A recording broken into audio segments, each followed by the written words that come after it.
Almanları dadıyla valeh edən klasik strudel hazırlayırıq. Xəmir üçün bizə un, su, duz və biraz kərə yağı lazımdır. Yumuşaq xəmir yoğurub üzərinə bir qaşıq duru yağ əlavə edərək 1-2 saat gözlədirik. İçiliyi üçün çörək qırıntılarını kərə yağında 1-2 dəqiqə dadlandırırıq. 2 ədəd almanı incə doğrayıb üzərinə kişmiş, şəkər tozu, darçın, çörək qırıntıları, yarım limonun suyu və biraz kərə yağı əlavə edib qarışdırırıq. Çörək qırıntıları içliyin suyunu alması üçündür. Xəmirimizi öncə yayıb, daha sonra əllə dartaraq incəldirik.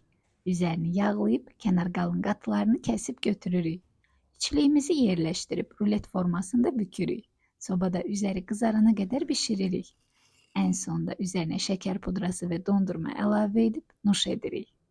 Siz də yaddaşda saxlayıb hazırlamağı unutmayın. Hər birinizə dadlı günlər arzulayıram.